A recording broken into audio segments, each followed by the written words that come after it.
நடிகர் அஜித்குமார் மற்றும் ஷாலினி தம்பதியினருடைய சமீபத்திய மொத்த புகைப்படங்கள் சமூக வலைத்தளங்கள்ல செம ட்ரெண்டிங்கா போச்சு. நடிகர் அஜித் சார் நேற்று மலேசியாவில் நடைபெற்ற கார் பந்தயம் ஒன்றுல தன்னுடைய குழுவுடன் கலந்து கொண்டிருக்காரு. அஜித் சாருக்கு ஆதரவளிப்பதற்காக அவருடைய குடும்பத்தினரும் மலேசியா மற்றும் சிங்கப்பூர்ல இருந்து வந்த பல பிரபலங்களும் தமிழ் ரசிகர்களுமே மேலும் பாத்தீங்கன்னா பல திரைப்பிரபலங்கள் இந்த நிகழ்வுல கலந்து கொண்டாங்க. பந்தயத்தின் போது நம்ம அஜித் சார் தன்னுடைய மனைவி ஷாலினிக்கு முத்தமிட்டு கணவன் மனைவிக்கிடையேயான அன்பை வெளிப்படுத்திருக்காரு. மேலும் அவர் தன்னுடைய மகன் ஆதிக்குடன் கட்டி அணைச்சிருக்காரு. சோ இந்த உணர்ச்சி பூர்வமான தருணம் ரசிகர்களிடையே நிகழ்ச்சியை ஏற்படுத்தியிருக்கு. இந்த நிகழ்வின் போது எடுக்கப்பட்ட அஜித் சார் ஷாலினியுடைய புகைப்படம் தற்போது சமூக வலைத்தளங்கள்ல படு வைரலுமே ஆகிட்டு இருக்கு. இதனடுத்து பாத்தீங்கன்னா அஜித் சார் தற்போது கலந்து கொண்ட ரேசிங் மிகவும் ஆபத்தானது அப்படின்னு சொல்லப்படுது. சோ அதற்காக ஷாலினி அவர்கள் ஒரு சில கண்டிஷன் எல்லாம் முன்பே ஏகேவிடம் போட்டிருக்காங்களா. அது என்ன அப்படின்னு பாத்தீங்கன்னா இந்த கார் பந்தயத்தை முழுவதுமாக முடித்துவிட்டு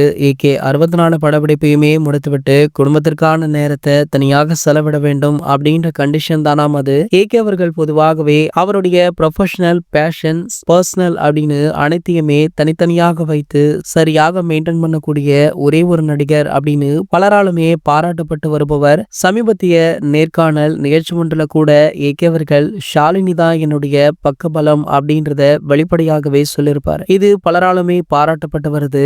சோ இதனடுத்து தற்போது ஷாலினி அவர்கள் இப்படி ஒரு கண்டிஷனை போட்ட பார்த்த ரசிகர்களோ இது கரெக்டான கண்டிஷன் தான் அப்படின்னு ஷாலினிக்கு சப்போர்ட் பண்ணிட்டும் இருக்காங்க. இது போன்ற செய்திகளை பற்றி நீங்க உடனே தெரிஞ்சுக்க நம்மளுடைய சேனலை மறக்காம சப்ஸ்கிரைப் பண்ணிக்கோங்க.